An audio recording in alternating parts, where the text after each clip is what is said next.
네, 오늘 하나님의 말씀 함께 보도록 하겠습니다. 오늘 말씀은요, 누가복음 10장 38절에서 42절 말씀입니다. 그들이 길 갈 때에 예수께서 한 마을에 들어가심에 마르다라 이름하는 한 여자가 자기 집으로 영접하더라. 그에게 마리아라 하는 동생이 있어 주의 발치에 앉아 그의 말씀을 듣더니 마르다는 준비하는 일이 많아 마음이 분주한지라 예수께 나아가 이르되 주여 내 동생이 나 혼자 일하게 두는 것을 생각하지 아니하시나이까 그를 명하사 나를 도와주라 하소서. 함께 읽을게요.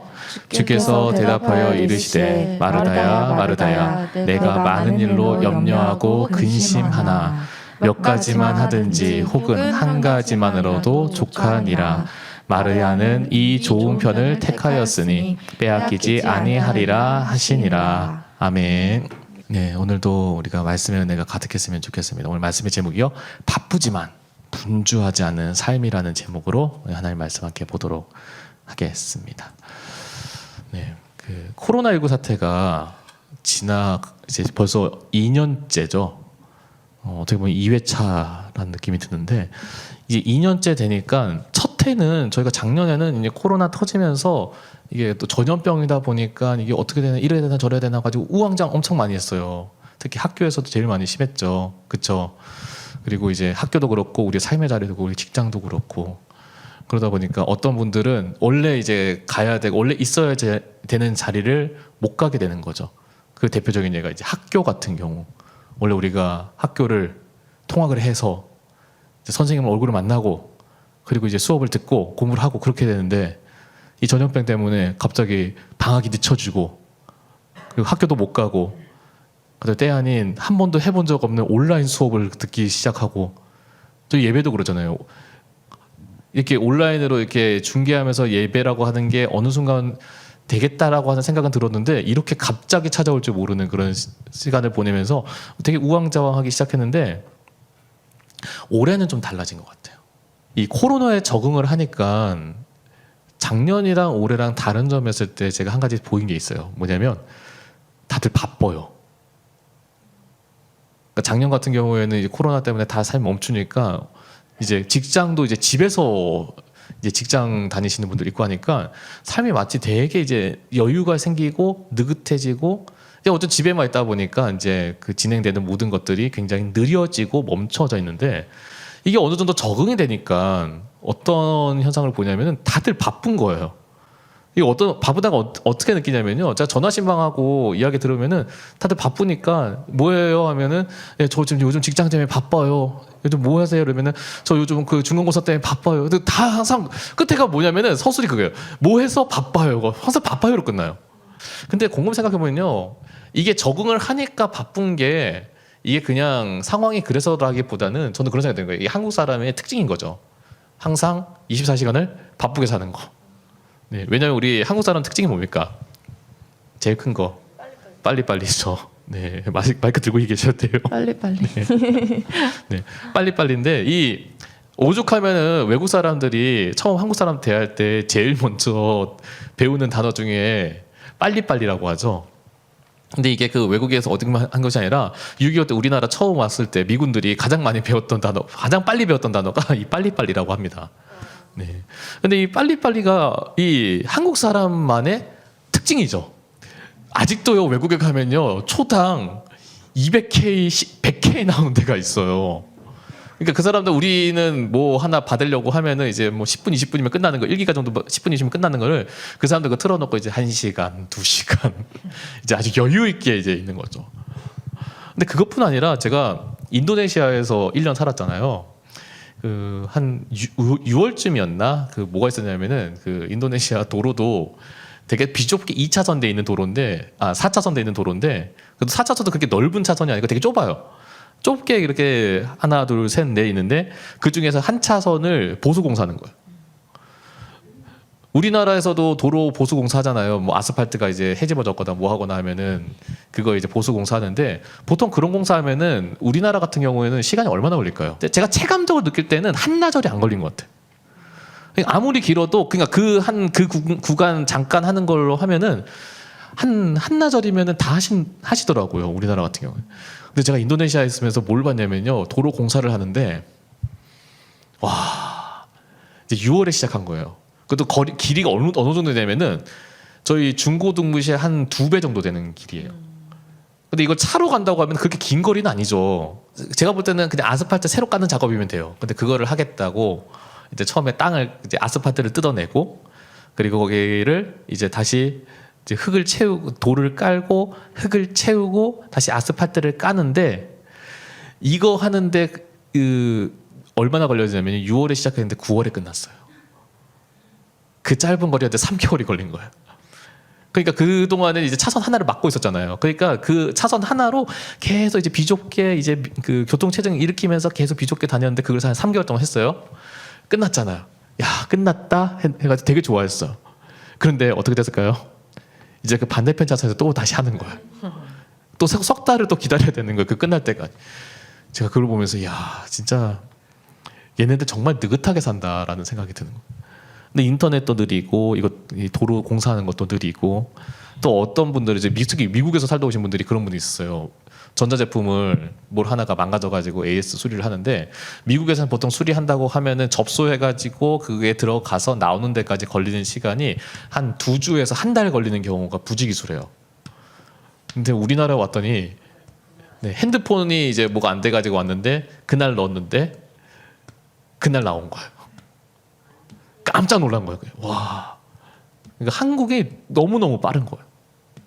근데 이 빨리빨리라고 하는 문화가 우리나라 너무 익숙한 거죠, 사실은. 근데 이 빨리빨리 때문에 참 이룬 것들 보면은 뒤돌아보면은 참 많은 것들이 있어요.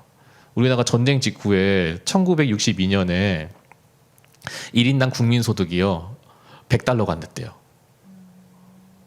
대단하죠.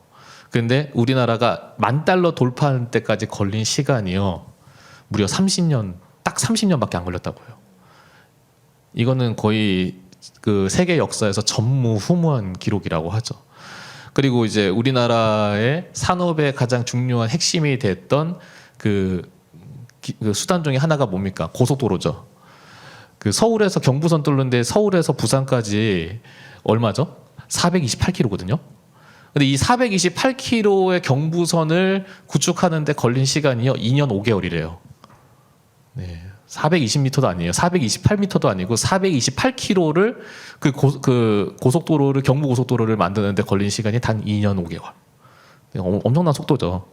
네, 그리고 대표적인 또 하나 예가 2007년에 그 태안에 있는 태안 반도에 혹시 기억나시죠? 그 저기 삼성중공업에서 기름 싣고 오다가 배가 좌초되는 바람에 그 안에 있던 이제 수십만 톤의 기름이 태안 반도 기름을 다 그 해안을 다 덮어버린 거예요. 아마 기억나시죠? 되게 유명한 사건. 아마 여기 2007년에 태어나신 분들이 있죠. 그분들한테는 하는데 어쨌든 그때 이 기름이 반도를 다 덮치면서 그 해안이 전부 다 새까매 됐거든요. 해양 전문가들이 외국에는 해양 전문가들이 이거 복구하는데 아마 최소 한 몇십 년은 걸릴 거라고 얘기를 했어요. 그러니까 이 해변은 이제 가망이 없다는 거죠. 근데 저희도 기억나지만 전 국민이 그거 돕겠다고 해가지고 그때 그 하얀색 방역복과 비스마리한 거 입고 이제 닦고 뭐 하고 그때 그때 가보셨어요? 가진 않고 뉴스로 네네. 보셨죠. 네. 그때 선생님 저도 기억은 나요. 가보진 않았는데. 그때 선생님 학생이셨죠? 아마도. 그렇죠. 근데 그거를 했는데 어쨌든 그 뉴스에도 많이 나오고 많이들 그게 참여를 하고 그때 또 왜 그런지 모르겠는데 그거를 하는 게 마치 붐이 돼가지고 그래서 전 국민의 사람들이 이제 휴일 다 반납하고 나서 그거 하러 오시는 경우도 되게 많았어요. 그래서 아까 말씀드렸지만 해양 전문가들이 수십 년 걸린다고 했던 그 작업이요 단 4년 만에 다시 그 해변이 어느 정도 복구가 돼가지고 재구시라는 데까지 걸리는 시간이 4년밖에 안 걸렸다고 해요. 빨리빨리라고 하는 게 이런 좋은 그런 긍정적인 효과도 있죠. 근데 마냥 뭐 무조건 이제 빨리빨리가 좋다라고 하는 그런 문화를 맹목적으로 예찬하려고 하는 건 아니에요.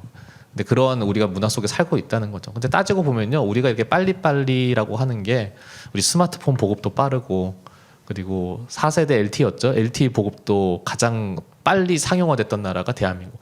또 5G도 가장 빨리 상용화된 나라가 우리나라죠. 근데 그거 공부 생각해보면 왜 그럴까 했을 때 빨리빨리 해야 되는 처리해야 되는 환경인 거예요. 우리나라는 뭐든지.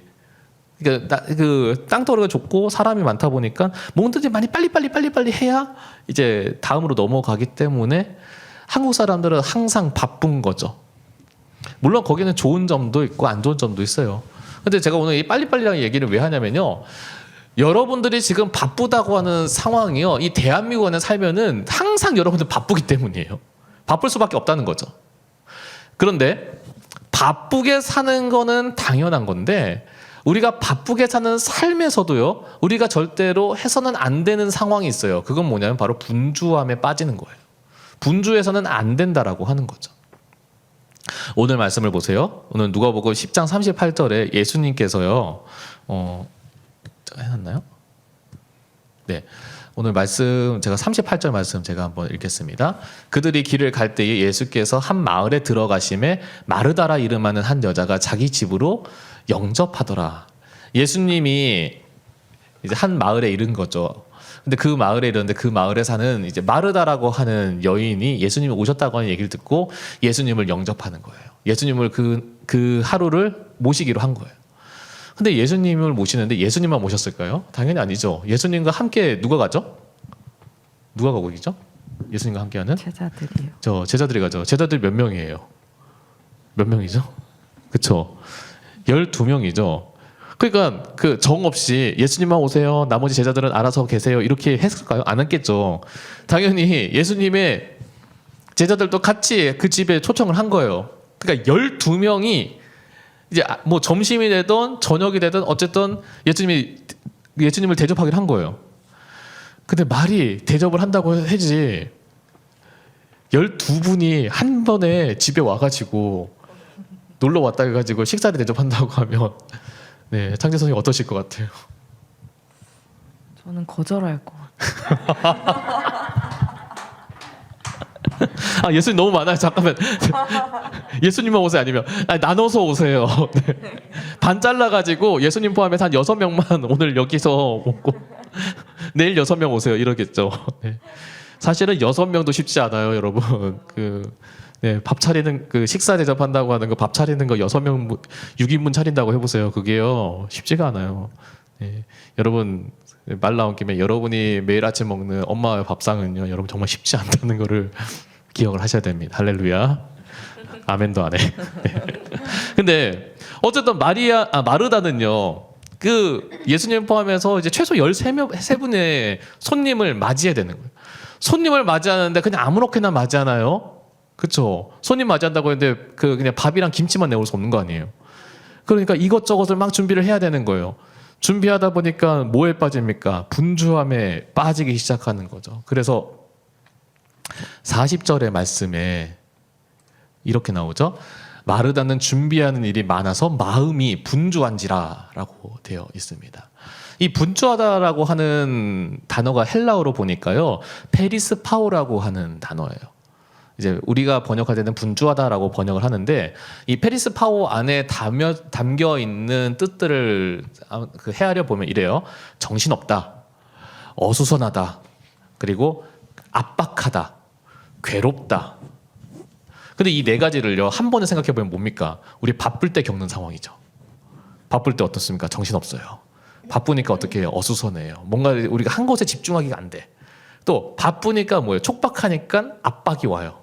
압박이 오니까 어떻게 됩니까? 괴롭죠. 우리 시험도 다음날 시험이라고 해봅시다. 갑자기 벼락치기를 해야 돼요. 어떻게 됩니까? 근데 공부해야 될 과목이 한 3과목 돼. 근데 공부를 정신 차려보니까 중간고사야? 그래서 아무것도 공부를 안 했어. 이제부터 해야 돼. 어떻게 됩니까? 정신이 없죠. 정신이 없으니까 뭐가 됩니까? 어수선하죠. 뭔가 하나 집중하기에는 계속 우리가 산만해지는 거죠.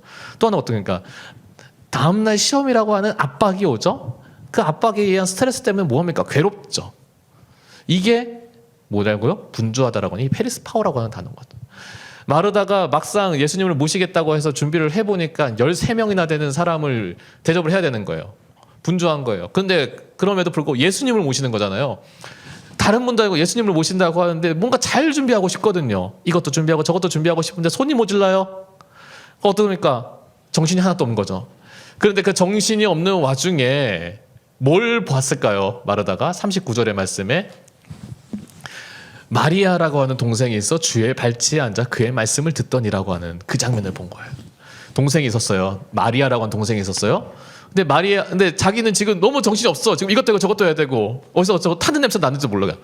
어떡하지 하고 있는데 저기 딱 보니까 예수님이 앉아 계신데 예수님이 이제 제자들과 이야기를 하는데 저기에 자기가 잘 아는 사람이 같이 앉아가지고 하하호호하고 이야기하고 있어. 누구야? 자기 동생이야.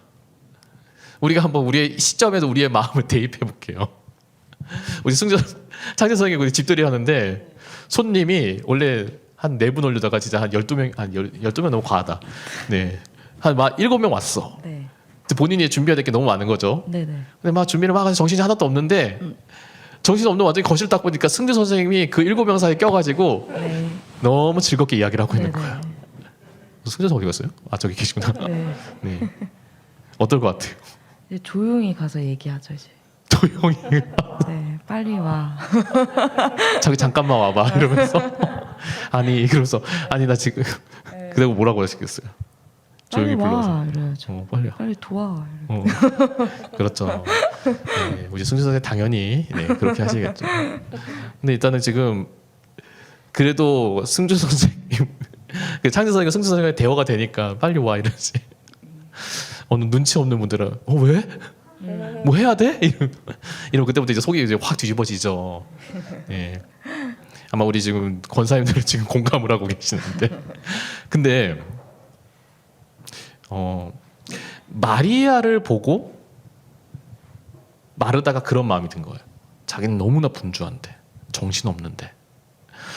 그래서 아까 읽었던 40절 말씀 뒤에 보니까 뭐라고 마르다가 이야기를 하냐면 예수께 나와 이르되 주여 예수님 내 동생이 나 혼자 일하게 두는 것을 생각하지 아니하시나이까 그를 명하사 나를 도와주라 하소서. 되게 이게 점잖게 읽었지만 사실은 뭡니까? 완전 짜증난 거죠. 폭발한 거예요 지금. 왜? 나 지금 예수님이랑 제자들 지금 모신다고 이렇게 고생하고 있는데 쟤는 지금 놀고 있으니까 너무 열받는다는 거예요. 그러니까 예수님 저 혼자 지금 고생하는 거 안 보이세요? 마리아 좀 저 보내가지고 저를 좀 돕게 해주세요 라고 이제 하는 거죠. 이게 점잖은 어투가 아니라 거의 앙칼 찌고 짜증에 그게 달아있는 상황인 거죠. 마르다는 지금 뭐에 빠졌나요? 분주함에 빠진 거예요. 분주함에 빠지니까 사실은 우리가 안 해야 되는 실수를 하게 되는 거죠. 어떤 것일까요? 처음에는 뭡니까? 주변이 안 보이는 거예요. 자기만 생각하고 자기밖에 안 보이는 거죠.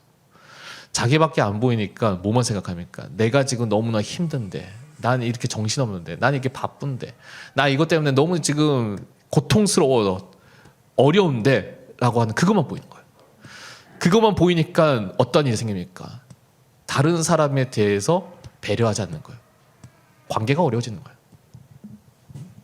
그러다 보니까 처음에 이거를 했던 목적을 잃어버리는 거예요. 마르다가 자기 고생하려고 예수님을 모셨을까요? 예수님의 제자를 모셨을까요? 아니죠. 예수님을 모셔서 자기가 예수님과 더불어서 그 집에서 기쁨을 누리기 위해서 예수님을 모신 거잖아요. 근데 뭐 한 거예요 지금? 예수님을 모시다가 보니까 자기가 분주함에 빠지니까 동생도 미워 보이고 예수님도 미워 보이고 자신은 고통스럽고 처음에 원래 했어야 되는 담았어야 되는 목적을 잃어버리는 거예요. 우리가 근데 이 마르다만의 이야기가 아닌 거죠. 분주함에 빠지면요 나도 우리의 삶에서도요 이러한 문제가 생기는 거죠.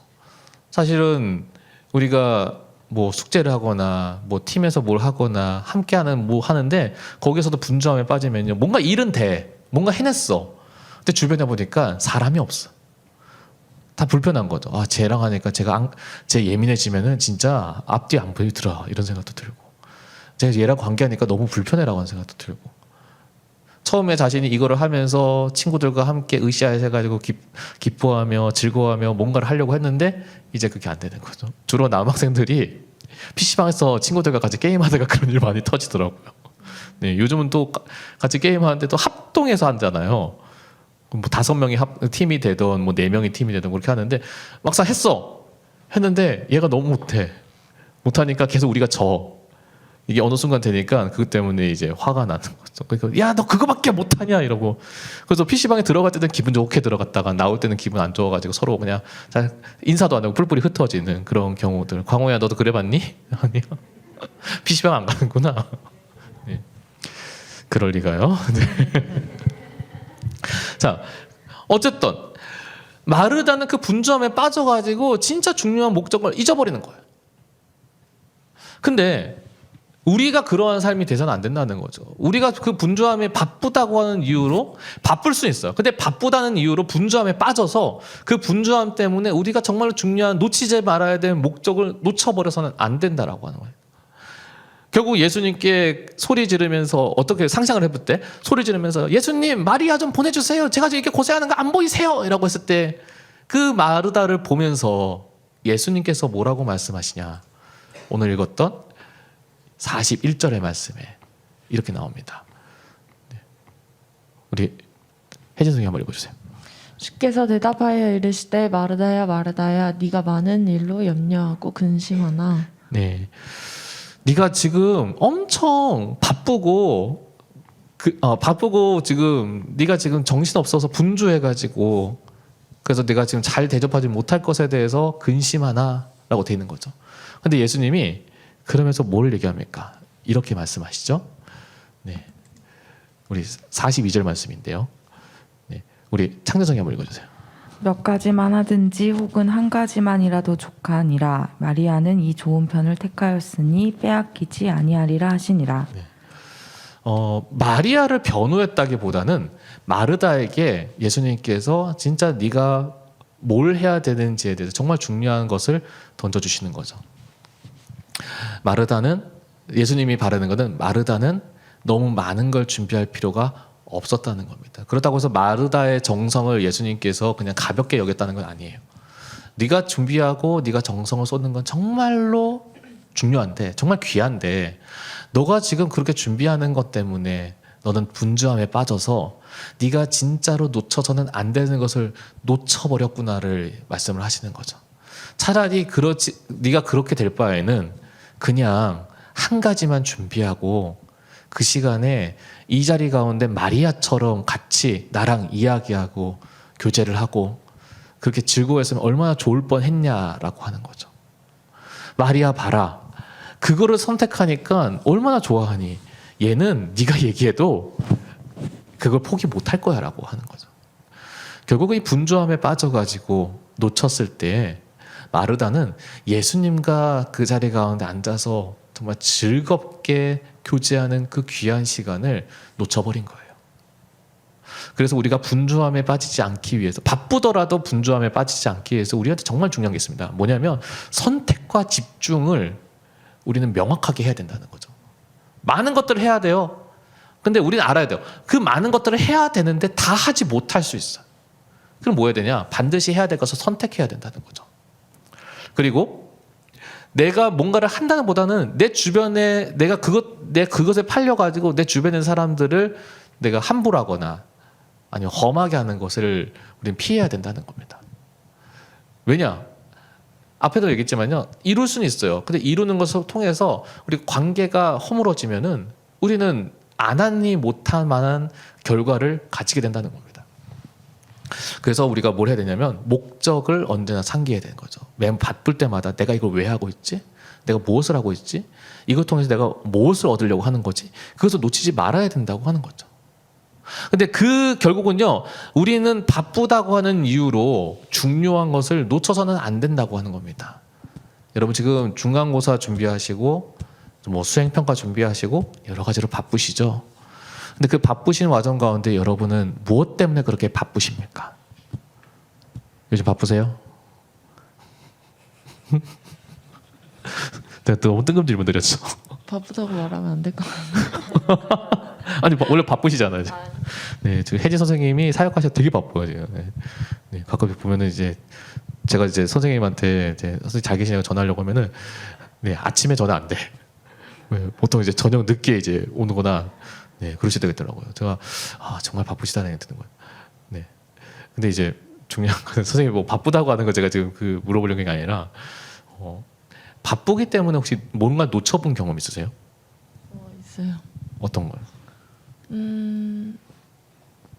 인간관계 같은 것도 놓쳤던 것도 있었던 것 같아요. 예. 최근에 그런 생각도 많이 들었어요.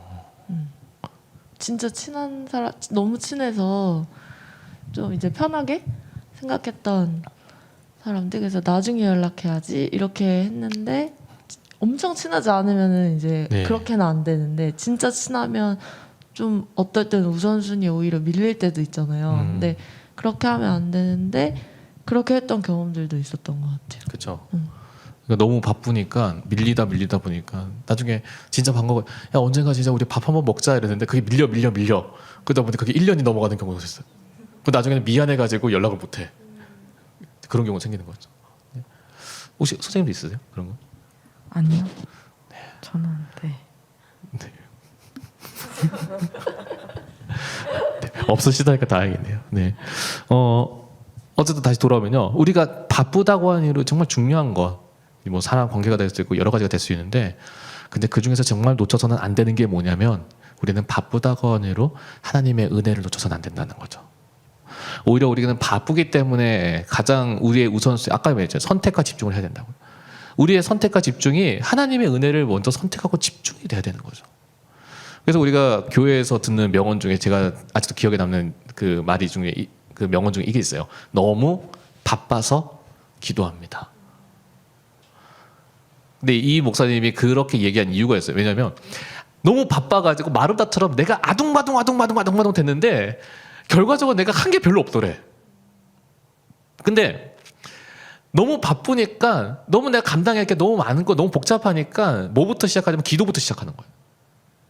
오히려 기도부터 시작하니까 뭘 하게 되냐면은 하나님께서 내 기도를 통해서 지혜를 주시더래요. 내가 지금까지 그전에는 생각하지 못했던 방법들을 떠올리게 하시더래요. 그래서 그렇게 실행을 하니까 오히려 그것이 너무나 편하고 너무 좋은 거예요. 그래서 그 목사님이 이 너무 바빠서 기도합니다라고 하는 이유가 바쁜데 억지로 시간을 내서 기도하는 게 아니라 바쁘니까 기도하는 거는 그 바쁨을 하나님께 맡기고 내 일을 하나님께 맡기고 하나님께 나에게 지혜를 주시니까 오히려 하나님께 기도하지 않고 의지하지 않을 때보다 더 효율적이고 더 쉽고 더 빠르게 일이 해결이 되더랍니다. 가장 좋은 방법이 기도하는 거였다는 거죠. 세계적인 복음 전도자이셨던 빌리 그레함 목사님 계셨어요. 이분은 그냥 국내파가 아니에요. 그냥 미국에서만 복음 전도가 아니라 세계를 돌아다니면서 말씀 전하시면 그 말씀을 듣고 나서 많은 사람들이 예수님을 믿는 그러한 세계적으로 유명한 복음 전도자였거든요. 너무 바쁘신 거죠. 오늘은 미국이었다. 오늘은 샌프란시스코였다가 그 다음 날은 LA였다가 그 다음 날은 갑자기 해외로 건너가서 이제 중국을 갔다가 뭐 일본을 갔다가 아프리카를 갔다가 뭐 스위스를 갔다가 이렇게 세계 방방곡곡을 돌아다니면서 복음을 전하니까 얼마나 바쁘시겠어요. 근데 그 바쁜 이 빌리 그레함 목사님이 하루는요 맥퀸스톤이라고 하는 이제 목사님이 그 친구분이셨는데 그분이랑 이제 교제할 시간이 있었던 거예요. 근데 그때 그 교제를 하면서 그 목사님이 이 빌리 그레함 목사님한테 한마디를 했는데 그게 그의 머리 가운데 너무나 오랫동안 기억에 남았대요. 뭐였냐면 하나님 나라 안에서 많은 일을 하지만 정작 왕이신 그분을 잠잠히 기다리는 데에는 아주 적은 시간을 보내도록 끊임없이 유혹을 받을 것입니다. 분주함은 영혼의 막힘을 초래할 수 있으니 복스러운 기회, 다시 말해 주님과 교제하는 기회겠죠. 복스러운 기회를 분주함으로 대신하지 않도록 해야 됩니다. 라는 얘기를 한 거예요. 너무 바빠서 너무 분주해서 제일 중요한 하나님과 교제하는 시간, 내가 기도하는 시간, 말씀 보는 그 경건의 시간을 놓쳐서는 안 된다는 거죠. 여러분 바쁘세요? 다시 한번 여러분 여쭤봐요. 뭐 바쁘시지 않았으면 좋겠어요. 바쁜 게 당연한 거라니까? 우리 한국 사람은 바쁠 수밖에 없는 환경에 살아요. 근데 바쁜데 여러분 그 바쁨 속에서 우리가 분주해가지고 하나님과 교제하는 것을 혹시 놓치고 계시지는 않으세요? 내가 혹시 수행평가 준비하고 기말고사 준비하고 수행평가 준비하고 중간고사 준비하고 이것저것 하다 보니까 내가 정말로 놓쳐서는 안 되는 하나님과 교제하는 시간을 혹시 소홀히 여기고 계시진 않으십니까? 저는 제가 그런 경험을 해봤어요. 제가 그 대학교 4학년 때 신학교 4학년 때 그 해는 제가 그 사역자로 이제 전도사로 나가기 전 해였어요. 그래서 제 마음 가운데 하나님 가운데 서원하고 선포했어요. 하나님, 내가 청년으로서 보낼 수 있는 마지막 해이니까 내가 부르는 것은 진짜 열심히 제가 헌신해서 열심히 하겠습니다라고 한 거예요. 그랬는데 진짜 열심히 부르시더라고요. 하나님께서 진짜 일을 쓰나미처럼 주시는데, 그때 이제 제가 청년이었잖아요. 제가 전도사도 아니고 사역자도 아니고 이제 청년인데, 제가 그해 여름에 하나님께서 부르시는데, 이제 기말고사 끝나고 하나님께서 부르셔가지고 이것저것 섬기기로 했는데, 처음에 이제 청년부 수련회도 갔다 와야 되고, 그리고 나서 제가 이제 유년부 할 때인데 유년부 교사도 하면서 유년부 성경학교도 준비해야 되고, 여기까지는 좋았어요. 여기까지 당연히 해야 되니까. 근데 그 다음부터가 이제 막 이제 폭풍처럼 몰려오는데, 그 중에 하나가 뭐였냐면은 이제 소년부 갑자기 선생님이 모자라다고 해서 소년부 성경학교 보조교사로 쫓아갔다가, 그거 쫓아가고 나서 그 다음 주가 뭐였냐면 중등부 수련회인데, 거기도 선생님 없다고 해서 거기는 또 뭐 그 선생님도 없는데 성지순례 한 거예요. 국내 성지순례 한다고 거기 이제 팀별로 뭐 보내야 된다고 해가지고 거기도 이제 가야 된다고, 그 좀 도와달라고 해서 거기도 거기 갔다가 오는데도 이제 3박 4일 이렇게 갔다 오고, 그리고 나서 제가 또 선교단에 소속돼 있으니까 그 선교단에 이제 또 그 제일 중요한 한 해 중 가장 중요한 행사 있었거든요. 그거 이제 섬기러 갔다가, 이게 하다 보니까 정신 차려 보니까 7월 마지막 주인 거예요. 근데 문제는 뭐였냐면요, 7월 마지막 주에 뭐가 있었냐면요, 제 졸업고사가 있었어요. 제가 정말 졸업고사를 하루 전에 제가 진짜 졸업고사인데도 하루 전에 제가 이제 벼락치기로 준비를 해야 되는 상황인 거예요. 근데 곰곰이 제가 이거를 준비하기 전에 제 삶을 돌아봤어요. 내가 게으르게 한 게 있나? 내가 허투루 시간을 보낸 게 있나? 제가 그때 정직하게 정말로 나는 하나님 나라 영광을 위해서 정말 열심히 성실하겠다라는 그런 마음의 확신이 있었어요. 그러면은 놓치지 말고 열심히 준비하자. 이래가지고는 그 밤새 열심히 공부를 해가지고 준비를 했거든요. 근데 마음이 되게 편한 거야. 내가 내 우선순위를 내가 정말 주님의 영광을 위해서 열심히 살았다고 하는 그 마음에 확신이 있으니까, 그 준비하면서 내가 바빠서 막 분주해가지고 막 정신없어서 나 이거 통과 못하면 나 졸업 안 되는데 막 이러면서 이제 막 걱정하면서 산 게 아니라, 안 돼도 내가 열심히 했잖아, 내가 열심히 정말 섬겼잖아, 서운한 대로 라고 하는 그 마음의 편함이 있으니까 되게 느긋한데도 되게 열심히 느긋한데도 되게 집중력을 올인하면서 준비를 할 수가 있었어요. 재밌는 건 뭐냐면요, 이건 진짜 제 간증이에요. 졸업고사장에 가가지고 이제 문제를 딱 봤는데, 제가 전날에 공부했던 데서 거의 다 나온 거야. 아멘도 안 나와. 그래서 진짜 그 졸업고사를 하루 만에, 하루도 아니죠, 반나절 준비를 해가지고 합격을 한 거예요. 근데 저는 아는 거야. 뭘 아냐면요, 첫 번째가 이건 내가 합격한 게 아니다. 두 번째는 뭐냐면, 내가 내가 분주함에 빠지지 않아야 되는 이유가 여기에 있구나. 내가 아무리 많은 것들을 감당해야 되는 상황에 있지만, 내가 가장 먼저는 내가 하나님과 깊이 교제하고 내가 하나님을 더 높이는 일이 우선순위가 되어야 되겠구나. 그게 가장 지혜로운 방법이구나. 전 여러분들에게 이것을 도전드리고 싶어요. 여러분, 내가 하려고 하면은 얼마나 바빠요. 마르다 보세요. 내가 하려고 하니까 얼마나 바빠요. 근데 그 바쁨 속에서 우리는 왜 주님과 하나님 은혜를 놓치지 말아야 되냐면요, 하나님은 우리가, 예수님이 말씀하셨던 것처럼 하나님 우리가 뭘 많이 이루는 것보다 더 중요하게 보시는 게 우리와 깊이 교제하기를 원하신다는 거죠. 하나님께서는요, 우리에게 하나님 안에 나오는 그 끝없는 평안을 누리기를 원하시는 거지, 내가 그냥 내 손으로 뭔가 이루어가지고 내가 하나님 앞에서 하나님 내가 이거 잘했죠 라고 꺼내 드는 것보단, 내가 하나님 안에서 하나님께서 끊임없이 주시는 그 무한한 평화를 누리는 것을 더 원하시더라고 하는 겁니다. 여러분, 분주하시면 잠시 내려놓으시고, 여러분이 그 시험이 가까우고 그것 때문에 마음이 촉박하고 정신 없는 것 때문에 여러분 걱정하지 마시고, 차라리 그 걱정을 내려놓고 차라리 기도하세요. 차라리 그 걱정을 내려놓고 문제지보다는 먼저 성경을 피세요. 하나님께서 오늘 나에게 어떤 말씀을 주실까? 그 말씀을 의지해서 여러분 공부를 해보세요. 진짜 여러분 그렇게 공부하는 게 그렇게 하지 않는 것과 비교를 해보세요. 완전히 다를걸요? 왜냐하면 하나님은요, 내가 다 하려고 하는 것을 원치 않으세요. 왜 그렇게 나 혼자 다 하려고 하세요? 여러분 왜 혼자 다 하려고 하세요? 아니에요.